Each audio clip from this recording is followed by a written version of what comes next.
Okay, very good. Hello, Rami. This is Mohan here. Hello. How are you, Mohan? Doing good, Rami. So, Hey, I noticed Michael Mead. Michael Mead is there. Is he, Michael? Are you the Michael Mead from Australia?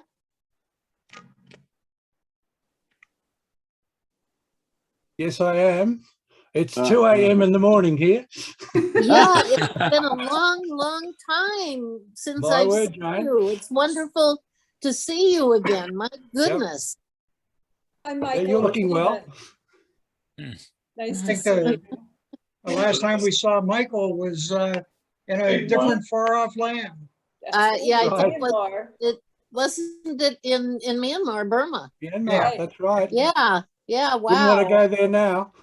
It's so good to have you back, to see you again. That's wonderful. Yep. Now, I hate to be the one to interrupt this lively conversation, but we've hit the appointed hour at the appointed time, and I just would like to make a couple introductory comments. First off, I'm Carl Diekman. I'm a director for HEWRAG, and I'm also the cadre technical officer for HEWRAG. That's a new position. Technical officers are, our primary role is to help each and every member of the Rotary Action Group achieve whatever it is they want to achieve, particularly insofar as projects and grants occur. So you can always feel free to contact me, and I probably don't know what can be the right thing to help you, but I'll find someone. Feel free to ask at any time. My purpose today is twofold. One of them is to try and be the technical person running the meeting, and I'll do my very best. The second part is to open the session. And with that, I first would like to tell you that I'm very glad to see Jane Little and Sheila Hurst here. If you don't know, they were the founding co-chairs of HEWRAG and carried it on for, well, since its beginning till just a year ago, or a year and a half ago, whenever we had our last real live in-person meeting. And so thank you very much for coming. And this session is recorded. My intent is that we are going to try to stop this meeting at no more than 1 hour and 15 minutes. We have some presenters today. We would kindly ask them to keep their comments to between 10 and 15 minutes each, and that'll save a little time near the end for questions. And so with that, our first group coming up is about Rotacare. And I'd like to ask Jane Little, our past governor and past co-chair, Jane Little, to introduce that subject for us. Jane, yeah, there you go. I think I was muted. Anyway, well, thank you very much. It's so good to be back, and I'm so happy that we're having Zoom meetings on a fairly regular basis, it seems like, and I hope we continue it up. And Josie, thank you so much for doing all you're doing. It does our hearts good to see someone so capable take over and actually, I think, do a better job than what I did. So I'm very happy with that. And now I am working with Rotacare. I'm on their board of directors, and I am very happy to be working with Rotacare Free Clinics. And we have Ron Seckel with us today. And he's the president of our board, and he's been around for a lot longer. So I'm going to introduce him, and then he can tell you just about this wonderful Rotacare organization. Ron's father actually was in Rotary, and that was how Ron learned about Rotary. But before that, Ron came from Buenos Aires, Argentina. He was born there. He came to the US when he was 8 years old, and he became a citizen of the US at age 13. He graduated from UCLA with an undergraduate degree and then went on and got his master's in science at industrial and organizational psychology at the University at Long Beach. He actually, then it's kind of funny because he didn't really become a psychologist. He spent 34 successful years as a CPA and accountant, and he was an enrolled agent, and he did national tax practice fellow. He represented clients before the IRS, and which is for our foreign people, that's our Internal Revenue Service. And anyway, he joined Rotary in 1977, but he had been involved with it when he was younger with his father being a Rotarian. And in 2004 and 5, he became the district governor of his district. And in 2010, he was a representative to the Council on Legislation, and he was very successful and instrumental in the implementation of the Fifth Avenue of Service, which is youth service. And then again in 2016, he had to defend against the name change. They wanted to change the name, and he was very successful again in keeping the name of youth service. He is also he received in 2008 the Rotary Foundation citation for meritorious service. And in 2019, he received the Rotary International Service Above Self Award. He and his wife are both, they're major donors. They're members of the Arch Clump Society. He's Rotary Benefactor Level 6 and members of the Paul Harris Society. So he's been very, very active in Rotary, and Rotacare is not a Rotary organization, but most of us are Rotarians that work with the organization. And having said that, I had actually, Ron brought up something. He had been to the convention in Atlanta and had come through our HEWRAG booth in the House of Friendship, and he found my card the other day. And he says, "Oh, I did meet you way back then." And so that's been kind of an interesting thing. But I enjoy working with him very, very much. And so now I'm going to turn this over to Ron, and he can tell you about our wonderful organization. Wow. Thank you so much for the overly generous introduction. I should ask Carl whether I have any time left from the 5 minutes. Yeah, we'll give you a few there, Ron. You're Okay. good. You do good programs, and this is a good subject. Well, thank you. Rotacare was started by a good friend of ours, past District Governor John Fisher, who just passed away at age 97 in 2020, just before the whole pandemic thing started. We think the world of him. We don't think of him in any other way than our personal friend. But anyway, Rotacare, the mission of Rotacare is to develop, support, and enhance the delivery of free medical care for the relief of pain and suffering to those people in the most need and who have the least access, either because of being uninsured completely, undocumented possibly, and even underserved for other reasons, not being able to pay co-payments and so forth. But we are, as Rotacare free clinics, the main purpose in the providing of that medical care is to establish and support the free clinics to provide such medical care. In our group, we don't actually provide the medical care. We help to establish those kind of clinics. And right now, we have a very active part of the organization in Rotacare Bay Area, which is a sub-organization of ours. And they have 10 clinics in the San Francisco Bay Area. There are clinics in the state of Washington. There is a clinic in the state of New York, and then another one in El Paso, Texas. So the interesting thing is that Zoom, while people are complaining about it, for us, it was a tremendous boom to the organization because all of a sudden we could be meeting with people from all over the country and not have to get on an airplane, rent a hotel room, rent a car. all that kind of stuff is things we don't have to spend money on right now. So we're very happy with that. And we're also looking at some other potential locations. There's interest from Jacksonville, Florida, San Antonio, Texas. In fact, the person who's working on San Antonio, Texas is on the screen here, Charlie Wasser. Our vice president is on the screen. That's Ken Graham, if he would just do a little wave there. And then, of course, Jane Little, who has given so much of her time as well.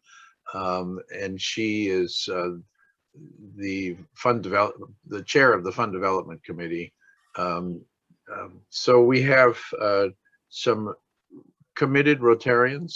It was started by Rotary. It is staffed by a whole bunch of Rotarians. And I just want to give you one little story that really, when I was in the Rotocare Bay Area Clinic in Santa Cruz, California, prior to going to the clinic one night, I got a phone call from a lady who said, "Are you open tonight?" And I said, "Yes, we are." And she said, "Oh my God, thank you so much," and hung up. I couldn't ask her why she was so thankful or anything. But when I went to the clinic later that evening, I heard somebody with a similar speech pattern, and I went over and I said to her, "Are you the person who called me earlier today?" And she said, "Yes." I said, "All I said to you was that we were open and you were so thankful. I'm dying to know why you were so thankful, because all I said was we're open." And she said, "Well, it's because your Rotocare clinic a year ago, because of your clinic, I did not have to have my foot amputated." So these kinds of stories are what really motivate us and excite us to help establish new clinics all over the United States, and possibly at some time in the future all over the world. So thank you for letting me present. Well, thank you, Ron. And for those that don't know, I've actually had the privilege of participating in the opening of 3 of those clinics in the Bay Area. And they were all fun, exciting, and each one is unique yet similar. And so it's great work you do, and we thank you very much. Please stick around. Well, I know, Ron, you'll have to go at some point, but somebody from your group stick around. There may be some questions at the end. Oh, and I just wanted to say one last thing, and that is that we are so happy to be part of HEWRAG. You have made it possible for us to be with you, and we hope to learn some of the things from you, and we're happy to partner with you. Well, and I would like that gives me a cue in to thank Josie Norfolk, our current chair, who you hear from a little bit later. She has done a marvelous job of expanding our tent and allowing for more engagement and more activity. So thank you for that comment, Ron. Now, it's my privilege to introduce our next program, and this is about a subject that has become very near and dear to me. And this is about cervical cancer prevention. And it is actually Sheila Hurst and I were contacted years ago by the Rotary Secretary General, John Huco, and asked if we would meet with the American Cancer Society. We did, and that has started off as quite a journey. So our next presenter is Richard Freeman. He works at the World Health Organization's headquarters in Geneva, Switzerland, supporting those leadership team on strategic priorities. Among those top priorities is the WHO Cervical Cancer Elimination Initiative. The initiative was formally launched last year after 194 countries passed a historic resolution calling for the first ever elimination of a cancer. Through the Office of the Director General, WHO is coordinating across its work on vaccinations, screening programs, and cancer treatment to help align the world around key interventions that can make that goal a reality. On November 17th, the world will celebrate the first year of this ambitious campaign. WHO is organizing a global day of action to mark the occasion and to continue accelerating implementation activities in countries. So, Richard, please share with us. Thank you. Thank you so much, Carl. And thank you everyone for this opportunity to meet with you and share with you a little bit about what we've been organizing, and also to acknowledge that a number of Rotary clubs and Rotarians have actually played a really meaningful role in this campaign, this nascent campaign with us. I really appreciate, Carl, that you came down to see us in Geneva to talk a little bit about what we're organizing, and I see Wally Temple on the line, and we also had the chance to meet with you in Geneva and also in Washington in the PAHO offices to talk a little bit about it. As Carl mentioned, we recognize that cervical cancer is an issue that people have been working on for a very long time. But what's new is really a sort of fresh effort at trying to look at why haven't we eliminated this disease despite having all of the tools to do so. And it has been a top priority of the Director General and the leadership team at WHO to pursue the elimination of cervical cancer. And when 194 countries last year passed a resolution calling for its elimination, it was a historic moment for public health because it was the first time ever that countries have committed to eliminating any cancer. And that's a big deal for us. They passed this resolution in the middle of the COVID pandemic. You know, it was the second decision they took. The first decision was related to COVID-19. And so they made this decision in the context of the pandemic and well aware of the fact that there are many priorities that folks are trying to address right now. So we take that as a meaningful mandate and something that a lot of parts of the world have tried to ensure they don't let down. The reason why we can seek to eliminate cervical cancer, as many of you probably know, is because it's one which can be prevented with a vaccine. We have the HPV vaccine. It can be caught with screening and treatment of precancers because they develop slowly. And if it's caught in time, those women who have cancer, it can be cured if they have access to the right treatments. And for us, we also really see this as more than just a pathology. It's a social issue as well. This is a way in which we see violence against women manifesting in health systems. It's a way in which we see gender equity and gender equality manifesting in access to health services. It's about destigmatizing women's health. It's about ensuring that the barriers that stand between women and primary healthcare services and access to more complex services are addressed and recognized, removed. And it's about restoring dignity to so many women who have suffered from something that is stigmatized. And with respect to the cancer movement at large, we really feel that the beginning of, ending one cancer is the beginning to addressing an even bigger scourge that cancer represents. So it's really a high priority for us. It's something that we're really motivated to achieve. And as Carl mentioned, we are right now in this first year of the global effort. And on November 17th, it will mark the 1 year since this resolution was passed, since the global elimination strategy was passed, and since we launched this, what has really become almost a social movement in so many places. And so we're planning to mark the day with a global day of action.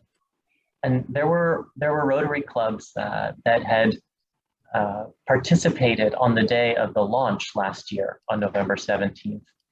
And I would love to encourage any of you who are interested to let us know. We would love to see any kind of advocacy, activity, support that you can give in the communities where you're involved.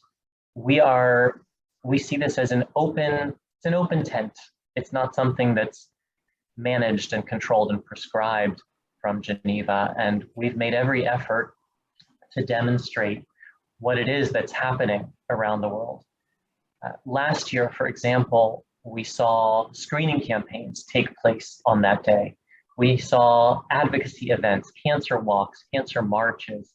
We had, in places they did trainings for health journalists and taught them how to report on cervical cancer. And then the stories came into the media that way and raised further awareness. We had cancer treatment centers inaugurated on the day. So all kinds of action. Nothing was too big, nothing was too small. We also had over 100 monuments around the world that were illuminated in the color teal to show solidarity. And there were a number of Rotary clubs that also helped in their communities to light some of the local landmarks and monuments. And we've shared a lot of that material online. And during the live broadcast that we had on the day from Geneva, we were able to show some of that, and we would love to show it again. What we're planning to do is to have a broadcast live from WHO, and we will go around the world and have an opportunity to show, number one, we'll showcase some examples of interesting progress, motivational stories of success that have occurred during this past year. And we're interested to show all kinds of examples. There will be governments sharing how they did training of healthcare workers or rolled out services at new facilities. Others will show vaccine introductions, but whatever, nothing is, as I keep saying, nothing is too big or too small. Anything that's at the local level, anything that's at the national level, we're keen to show that it's been a hard year, but people have endured on this issue. The second thing that we'll demonstrate is we'll go around the world and just show what's happening on the day of action. And last year we were able to showcase so much of that. The third thing that we will share is it's an opportunity with publicity where everybody's watching, where people who are interested in this issue are all coming together to use the moment to make any kinds of announcements or pledges or commitments about what can be done so that there's a shared enthusiasm in the resources that are coming into the space, political commitments. There were ministers of health last year who made pledges to prioritize cervical cancer elimination. There were donors that shared communications about what they were planning to do. And so I would also love to just ask of you that if in any of your chapters there's an interest, to please consider this as a great moment to also share any announcements that they might be planning or would like to organize. It's an interesting day to even set as a goal for those who are working on women's health issues or cancer issues or cervical cancer specifically, when any sort of ongoing plans or nascent plans could either be announced or launched, or maybe it's a day to target to have achieved something by and to be able to share. And what we're not able to share during the live broadcast stream, we have really tried to elevate with the WHO website, with our newsletter, and just really get the story out there. So I want to leave room in case there are any questions. I want to make myself available outside of this meeting. Carl can connect any of you with us who have questions and would like to follow up about how to make sure that any efforts in your communities can be acknowledged and linked up with this bigger global platform. But I do think that it's, we can see that Rotary has done such extraordinary things with polio eradication, for example, and especially with polio eradication really on the verge. It's just an example of an issue here where the local activities that Rotary has demonstrated its ability to really get done can build up into a big global ambition. And eliminating this cancer is a great way in which those local activities can really build up and compound into something world-changing. So I'll pause there and turn it to you, Carl, for if anyone has any questions, please share my contact with anybody who would like. Well, I'll do that. And certainly anyone who has any questions for you could feel free to email them to me, and I will make sure you get them. I would like to make just a couple of comments, and I think we have one question that we could ask Richard to address at the moment. I had the privilege of participating in part of the consultation process at PAHO that led up to this policy, and I was overwhelmed with being impressed at at how deliberate this process was and the information. It was just the types of people who were bringing information and talking about this issue. It was wonderful. And I say that because I want you to understand that they didn't just dream up a policy. They worked on it for a long time. And it is a very collaborative process with a lot of knowledgeable people helping it. And Richard, the one question that came up is one that's interesting, is the cost of vaccine. And perhaps you could just address that briefly. Sure. So the real problem that we're facing with the vaccine isn't simply one of cost. It's actually also a real problem of supply constraints. This vaccine has been available for quite a while. It was pre-qualified about 12 years ago. And yet we don't have sufficient doses. Until very recently, 90% of the global vaccine supply for HPV was actually being directed to high-income countries that only have 10% of the world's burden of cervical cancer. And today, if you look, for example, let's take the country of Nigeria as one example. Nigeria is the most populous country in all of Africa. And Africa is the part of the world that really has the highest burden of cervical cancer, has the most girls in need of this vaccine. The vaccine has not been introduced into the country, despite the fact that the government has committed to putting it in the budget and is willing to finance it. The reason is because there isn't enough supply to be made available to them. So the cost in Nigeria, it's subsidized in certain contexts. And so the costs actually vary quite a bit. In Nigeria, it's assumed to be something around $4.50 once you take into account the subsidies from Gavi and other considerations, but they can't get it.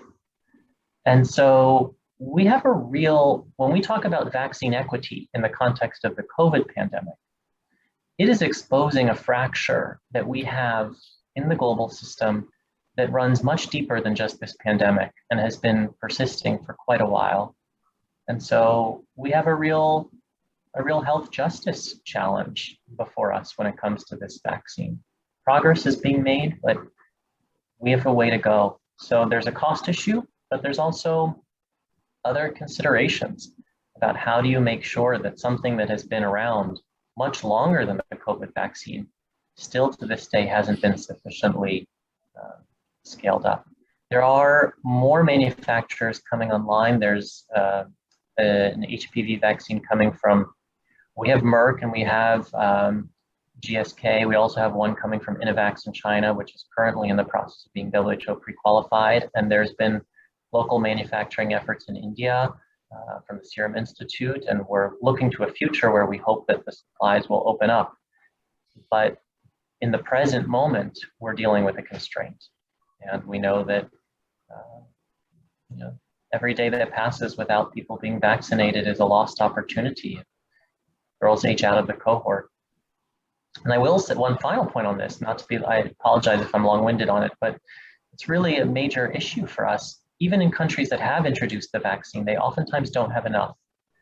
So while you can turn on the television in the United States and see commercials for the HPV vaccine telling you that if you're a 45-year-old man, ask your doctor about getting vaccinated with the HPV vaccine.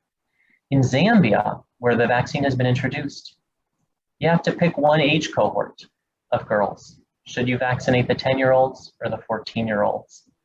And it's almost like a Sophie's choice, telling a mother, which of your daughters do you want to save from this cancer and which do you want to leave to chance? It's cruel when we have enough to sell to those that are not necessarily prioritized in certain places, and yet those who are at the highest risk are being told, choose between your daughters. It's not right yet, so we have a way to go to make this right. That's great. That's a very complete story. Thank you for that, Richard. Now, with that, we need to move on with our program. Perhaps Richard can stay, and if we have questions later, or if, as I say, you email them, we'll get them worked out. Our next, Josie is going to introduce our next presenter. And Mohan, I believe you can share screen, and if you can't, let me know and we'll try and sort it out. Sure, sure, Carl. And I know Josie's here. I'm here. Good So day, you're go- everybody. Mohan Kumar. He is the Charter President of the Rotary Club of Bangalore. He's a Global LN4 Ambassador in an honorary capacity, representing the Ellen Meadows Prosthetic Hand Foundation. And he's enabled over 20,000 plus beneficiaries to be provided with free below-arm mechanical functional hands. He is quite a phenomenal chap, I have to say. I don't know all his qualifications and so on, but I do know that he's a master trainer with the Rotary Leadership Institute and trains in India, Sri Lanka, Nepal, Bhutan, and the Maldives. And I do know that to mark World Health Day on the 7th of April this year, Rotary International honored 6 members who are building the foundations of good health at home and abroad. And Mohan was one of those 6 honorees. And I also know that he's a survivor of a tsunami, an earthquake in Kathmandu, and the coronavirus. So welcome, Mohan, and please carry on. Thank you, Josie. So good morning, good afternoon, and good evening, everybody. I'm just going to share my screen. Please do let me know. Can you see my screen? No? Not yet. No. Okay. I need to be made the co-host, Carl? Well, let's just see what happens here. This is one of those technical things that I have to work out. Yeah. So we're going to find Mohan here. More. There we go. Okay, so let's try that. Yes, Carl, I think that's done. Okay. Okay, is my screen visible now? Not yet. One second.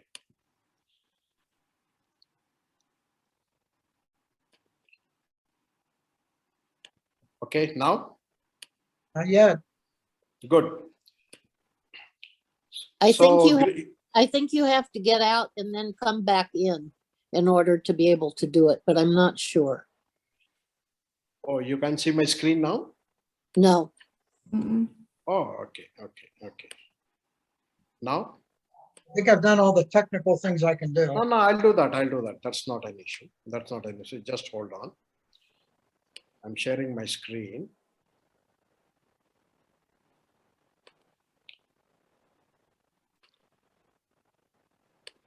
Got it. I'm done. Yeah. I'm just opening this. Just hold on. Can you see it now? No, No. Oh.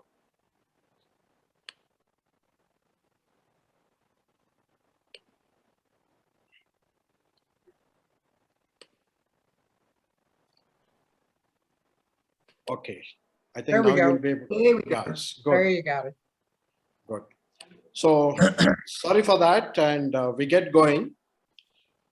So we call this project as Reach the Unreached because in most of the developing nations, the people who actually need any sort of support as far as artificial limbs is concerned, they are on the rural side. So that's how we phrase this as Reach the Unreached. So what do we do by providing any sort of artificial limbs, prosthetics, orthotics? We enable, right, the differently abled through these mechanisms. This is a quote by Audrey Hepburn. She says, as we grow older, we discuss that we have 2 hands, one for helping ourselves and the other for helping others. That is what this prosthetic hand is all about. So the global scenario is that somewhere at any given point of time, the world loses an entire limb, right or a part every 30 seconds. Annually, about 1 million people undergo limb amputation all over the world. 5 million people in the world have had an upper limb amputation. And in India, it is about 2.1%. So let me give you the history of the LN4 prosthetic hand, for which I represent them as the global LN4 ambassador. There's a girl by name Ellen, E-L-L-E-N. At the age of about 18, she died in a road accident. And her father, Ernie Meadows, who was an industrial engineer, wanted to do something in her memory. And he designed this prosthetic hand. Initially, basically, this was for those who will be affected by landmines. And then later they found that the utility value is much beyond them. Then he gave it to the Ellen Meadows Prosthetic Hand Foundation under one condition, that wherever it has to be given in the world, this will be provided free of cost. So this was initiated in the US in about 2006, and we took this forward in India in about 2007. How does this project gel with the Rotary Vision statement? We have come together from different parts of the world. The parts are manufactured in the US. It gets assembled, right, as a team building exercise as part of corporate social responsibility events in USA, UK, Germany, Australia. And then we as Rotarians, all of us, we unite and then take actions. So the actions that what we take changes the lives of these people. So we are not only talking about an immediate change, we're talking about an intrinsic change. And where do we see the change? This project is being done about 82 countries. So the changes across the globe in the communities where we serve. And finally, the transformation that happens by doing such projects in ourselves. So we actually live by the Rotary Vision statement as such.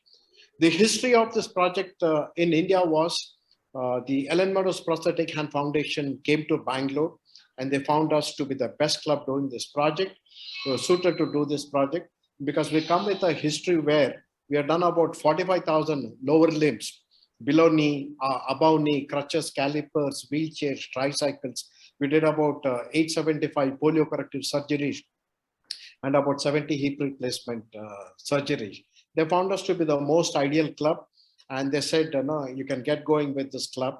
And this boy incidentally happens to be the first beneficiary of the prosthetic hand that we undertook. He, in a very young age, he lost both his hands in an electrocution. And very sadly, both his parents deserted him.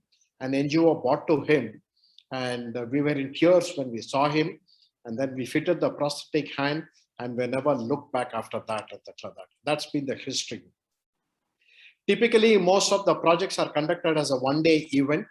So basically, we have a pre-camp event, during the camp event, and post the camp event. And before the camp and the identification of the beneficiaries is the single largest challenge that what we have. In most of the places, I worked in Africa too. Then I worked in Sri Lanka, Bangladesh, Nepal. What happens is there is no organized database. So most of the time we do challenge, to reach out to these people who are actually in need. So various things work out. We work with the print media, the electronic media, the social media works very well. And where last mile connectivity is not available, probably an in-person connect too, by reaching out to the grassroots level workers, has helped us reach out to the people. So what is the typical process flow? If you look at it, we have updated ourselves with respect to the COVID test requirement, COVID requirements. All the beneficiaries and attenders are screened based on a risk assessment questionnaire. There is an eligibility that is done, and then there is the hand fitment that is done. People are trained in terms of how to use the prosthetic hand. Counseling is provided because these people would have lost their hands 20, 30 years back. It is counseling that makes the difference in motivating them that their life can be better after this. And we give them some goodies at the end of the camp so that they go back very happily. So this is a typical process flow as such. I'm going to play a very short video, which will actually give you the impact of this particular project in terms of what is the utility value. Kindly have a look.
So this is a very short, brief presentation, and the impact is pretty huge, what you can see. And in India itself, about 20,000 hands we have provided absolutely at no cost. And we have almost addressed about 12 to 14% of India's artificial needs hands as such. And I also have with me another Rotarian Dr. Maunika, and she's come as a volunteer for the last 6 to 8 years. And she's fitted about more than 6,000 hands. In fact, she was with me in Zambia when we had come down before the pandemic. And I also have some great supporters from India, like our RLI Vice Chair, Binod Khaitan. I see Elizabeth here, I see Rajiv, Renu, Rita. I see a lot of Indians. So if you have any questions, I can take that. Otherwise, I hand it over to Carl. Thank you, Carl, for the opportunity. Hi, Mon. Great job. Thank you. Could you send me a copy of the video you have? I'm from Los Angeles, California, Rotary Club of Pasadena, District 5300. Hopefully our club, and I'd like to know how our club and also our district can help to reach out to more people which need. Definitely, Hassan. I will send it across to you. I'll pick up your details from Josie and I'll send it across. Thank you. Thank you, Hassan. Thank you, Mohan.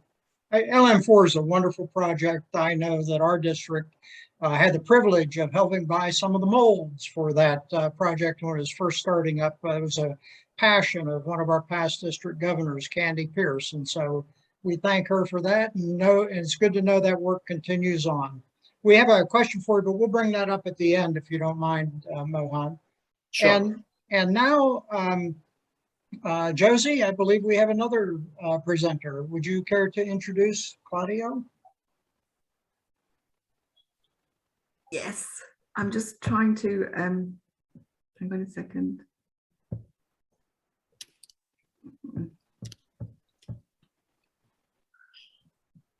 My computer's gone now. Hang on a second. Claudio, hello. I've never met you, but it's nice to speak to you. Claudio contacted me a few weeks ago. He is from an organization called Village Reach, and they do amazing work from what I can see. They hang on a second, maybe you can do it this way.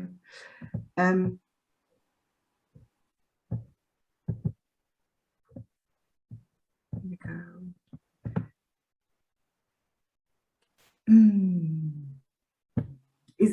Claudia is a member of the Village Reach team. They're a global NGO with offices in Malawi, Mozambique, the Democratic Republic of Congo, and in the United States. And Village Reach specializes in delivering health products like vaccines and essential medicines to hard-to-reach locations. Last year, they helped improve access to quality healthcare for 46 million people across sub-Saharan Africa. And they've got some amazing projects and I hope Claudio can tell us about them. Claudio, where are you?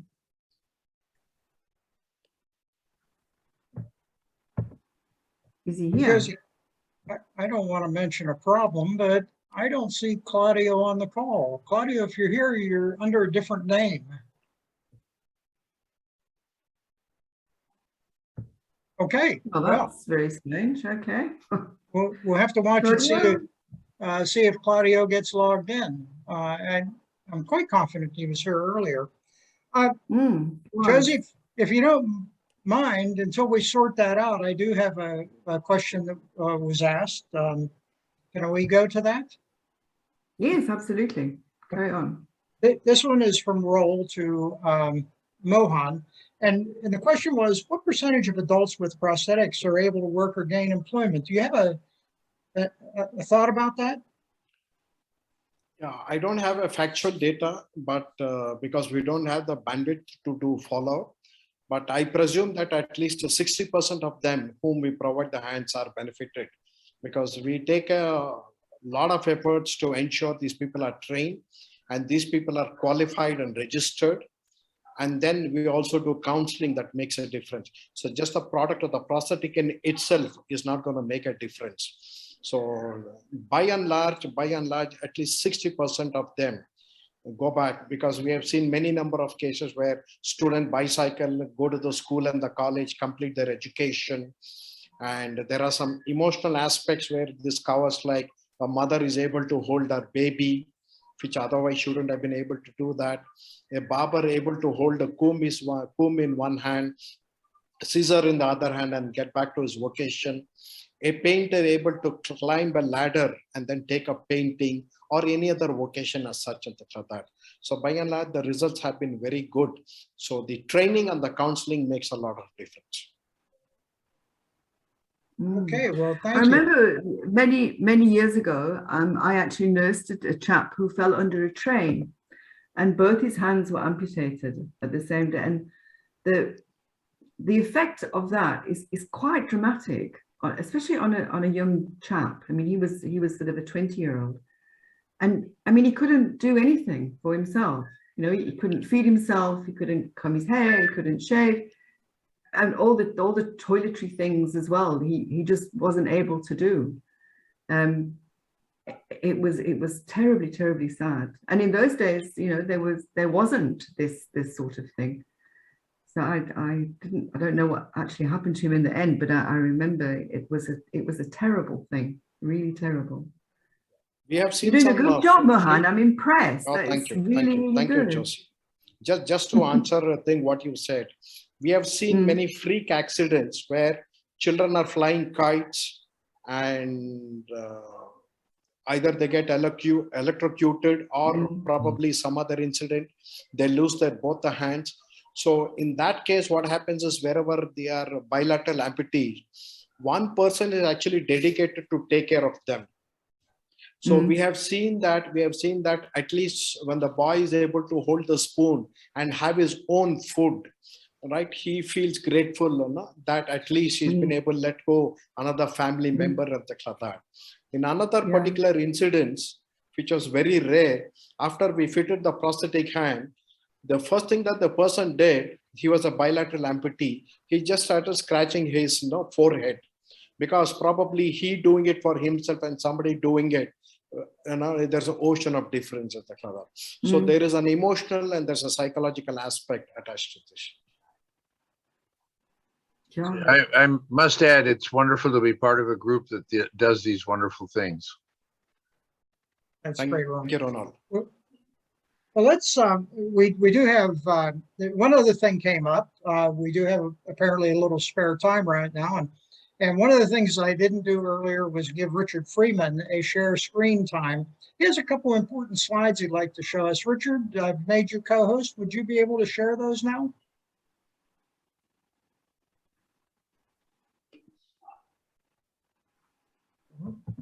Maybe not. We lost him. You're muted, Richard. Sorry about that. Thank you, Carl. That's great. Let me see. I had just prepared a few images to share with you of what this has looked like in the past and what we're organizing now, in case it's helpful to just have a visual, and that's what we weren't able to share earlier. Let me see if this works. Does this show up? Yeah, yes, it does. Okay, great. So these are just, and I think Carl will send them by email as well, and you're welcome to share them with anyone else in any of the chapters or any other members that want to have a sense of what we've been putting together. I had mentioned to you that we had over 100 monuments that were lit up in teal, and so many of the Rotarians helped in places to have this done. You can see here some other examples. We had the first ladies in Nigeria, we put here, who launched the strategy, the elimination strategy in the country, and they also inaugurated a cancer center, and you can see a little bit of what this looked like. Some of the monuments, I've shared a list of examples of just the types of activities that happened on the last day of action and that we hope will be similar this year. And here you can see this monument, and they lit up the monument in El Salvador in the capital, and they have on the screen 90, 70, 90. The reason for that is because part of the elimination strategy sets targets for the year 2030. So we hope to see 90% HPV vaccination coverage by the end of the decade. It gives people quite a bit of time to get there, and we believe it's achievable. 70% screening coverage. That's the second target. And the third target, 90, is that 90% of those who are found with a precancerous lesion or with invasive cancer should have access to treatment by the year 2030. And so it gives us these three targets to aim for over a decade. And that's really what we believe will change the course epidemiologically and start to bend the curve toward elimination of the disease. And that's why we've set those 90, 70, 90 targets. And you see that illustrated here. And I've put in the second slide, and you'll have this when Carl shares it, just contact information. This is the generic contact email, but we check it every day. And you're also all welcome to have my own direct contact that Carl can give you if anybody's interested. But this just gives people a sense of how they can get in touch. If they want to organize an event locally, if they want to help light up a monument or a landmark, and to let us know about it so that we can show it. And just to also point people to the website. You can see more examples here. In Rwanda, this is a picture of how the government had launched screening services in an entire district of the country on the day of action last year. And then finally, I just wanted to acknowledge and thank those Rotarians that were involved in this initial year. You see, we had examples of teams that had helped light things up. Your Pioneer chapter in India had helped, and so many others. I think Sutapa might be on this phone call if I saw you earlier, and she can attest to how much work went into lighting up so many monuments in India and so many great campaigns. And I put an example here, and we featured in the WHO newsletter some work that the Rotary Club in Colombo, Sri Lanka had done around cervical cancer. They also were active on the day of action last year, and we were excited to feature the newsletter. And if there are stories that come out of it again this year, we'd love nothing more than to be able to just share those stories with the world and put it in another newsletter and share it on our website and keep the energy level high and the engagement high. They're big targets to reach in 10 years. So we want everyone to see that there's a big community coming around the issue. So that's all. I'll leave these with you, Carl, to disseminate as you see fit. We will. Thank you very much, Richard, and I appreciate you taking the time to help us close that gap there. I did try to get them to light up Table Mountain last year, but the council unfortunately had other things on their mind at the time. I'll try again this year. It would be Table Mountain in Peel. That should be excellent. You know, my understanding, Josie, about Table Mountain is that they need to order a special set of filters to go on the light. Yes. And yeah, so that's right. Notification in advance. And in our case, you know, I think Table Mountain is one of the places where they charge a fee, and WHO is not in a position to pay the fees. Everything we lit up was either done pro bono by the sites, or in some instances, there was some kind of local sponsorship that covered it. Yeah. Table Mountain to light up, that would just be amazing, because there is such a need to raise awareness in South Africa, and it would be beautiful. We'll put it right there. I tried very hard, but they were, you know, they kept putting blockages in the way. So eventually I had to give up. But I will try again this year and see what I can do. That would be lovely. And there are so many sites in South Africa that even if it's not Table Mountain, maybe there's a great Nelson Mandela statue, or preferably not the one in, maybe not the one in Sandton City, but you know, something great, you know, a courthouse. No, we have one in Cape Town as well. Maybe we can like that one. Yeah. Okay. I'll see what I can do. Thank you so much. Please do. Thank you. So Richard, if you'd be kind enough to unshare your screen, that would be very helpful. And Josie, I think it is up to you to close the meeting out. I'd like to send my appreciation and thanks for everybody attending. And Josie, now I think it's up to you. Oh, thank you. Okay. Well, thank you everybody for attending. I think it's wonderful that people from all over the world can get together on Zoom like this. It's made a huge difference to our organization to be able to speak to so many people at the same time. Hopefully we're going to do this again another couple of times before the next convention. And if anybody wants to speak, if anybody has any ideas, just contact me, and Carl and I will make a plan. Because our famous byword, we'll make a plan. But thank you very much for coming. And I don't know what happened to Claudio. That was very strange. Well, a lot of strange things happened with this meeting. Josie, thank you very much. Thank you everyone for attending, and for those of you that still have some of your day left, have a great rest of your day. Thank you, and have a good day.